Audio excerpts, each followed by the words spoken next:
in April of 2022, we will get the second season for Nijigasaki anime, which will include Shioriko, Mia, and Lanzhu. There may be some elements of the controversial story in Squall Festival All-Stars being used in the anime, but that has been yet to be seen. But I still figured I should give a short summary to give you ideas of how these girls joined and what events occurred following it, just to give you a basis of what might happen in the anime. Of course, we don't know if this will be true, but I think it's good for us to know what possibly happened so other people can understand that when we are going through the anime. I already made a 15-minute summary that covers a good majority of the points that you can find in the link in the description, but if that is a little too long for you, we're going to have this one being a lot more condensed. So without further ado, let's start with the story of Shioriko. Stop me if you heard this one before. A student council president that doesn't like school idols. Yeah, that's pretty much the idea what happens here. As you know, Setsuyuki is the student council president, or rather was, and she is an idol as well. Shioriko, a first year, sees this as a conflict of interest. Shioriko thinks that Setsun cannot do a good job of being an idol and a student council president. Has she not seen Ellie or Daya? Ignoring these examples that definitely disproves her points, Shioriko is dissatisfied and challenges Setsuyuki for the student council position. If she wins, she'll expand the club. Man, why does every single student council president seem to want to shut school idols? Heck, even Setsun kind of did a bit of that as well. Shioriko wins the election, but the girls convince Shioriko to not shut down the club, and that's more or less the story of her joining. Now let's go on to probably the more controversial part of the story. First off, Yu decides to go on a 2-month short-term study abroad program.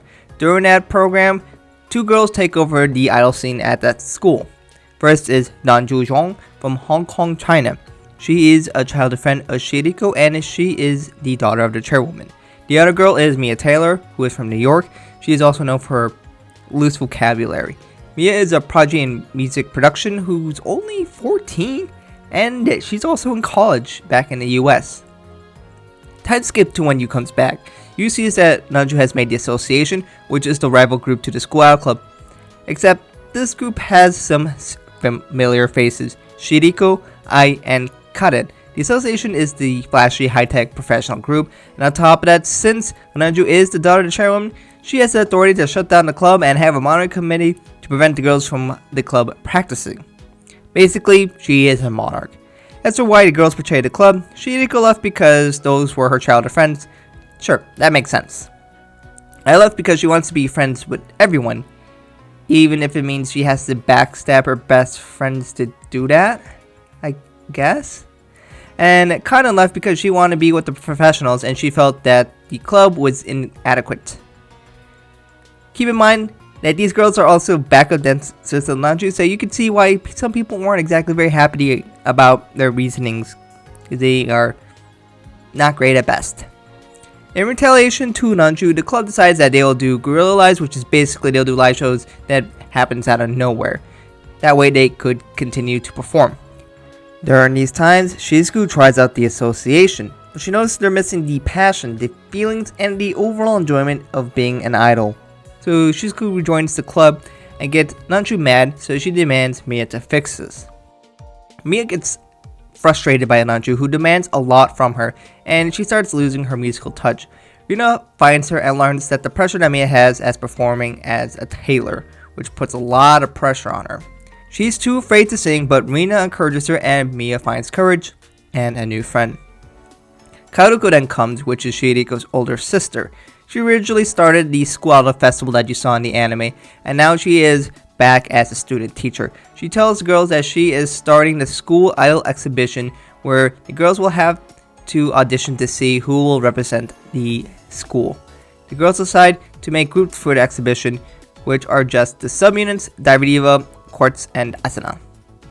With the return of Kaoruko, Shioriko gets pretty annoyed by that. Kaoruko gets in her business and criticizes Shioriko a lot during her practices. She essentially babies her.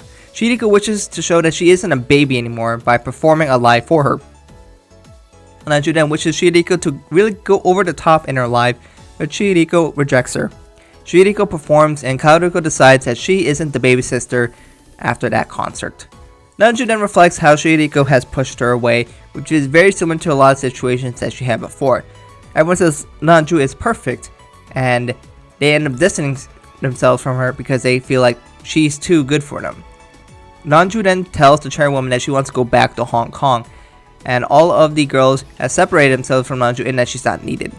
Lanzhu performs one more live show, but the other girls can see Lanzhu still wants to be an idol.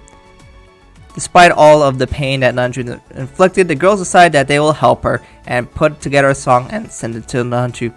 Right before Lanzhu's fight takes off, she listens to the song and decides to not go back home. The girls catch her at the airport and they cry together, and more or less the conflict has been resolved. Lanzhu apologizes to the girls and Yu, who she was very cruel to. The girls make up, and Lanzhu realizes that she needs the passion and emotions that the other girls had. The association is fully dissolved, and everyone rejoins the club, and the new girls join as well. And Shioriko barges in to remind them of the school idol exhibition. So then Lanzhu, Mia, and Shioriko team up to make Rebirth. So that's more or less a quick summary of the major points of the story. Who knows how much of this will actually be in anime, but now you know the events in the game. At least it's not the school being shut down again. Instead, it's the club being shut down or threatened to be shut down again. As for the big songs in the story, there is Queendom for Lanzhu's arrival.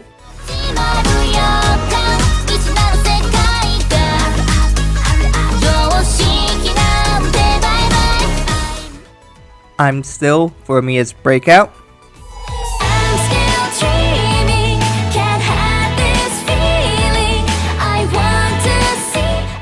Aoi Kanaria for Shioriko's life for Shioriko.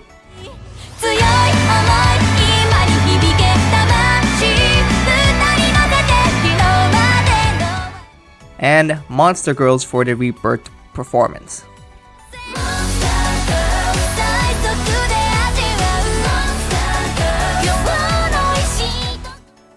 But hopefully this helps you get a quick glimpse of each character, but if you want a more detailed summary, visit the link below.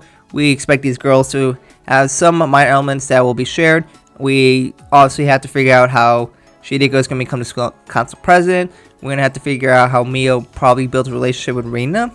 And we'll have to see what the conflict is in here. Is it going to be Lanzhu being a jerk to all the girls and trying to dominate everyone else and force them to do it her way? Or rather, is she just going to be excited about idols and she's going to be more like the Lanzhu we know past the story and just be excited and try to perform and such? But we'll have to see. Anyways, thank you to YouTube artists like CoolMax for supporting me, and of course, thank you for watching. I hope to catch you guys in another video soon.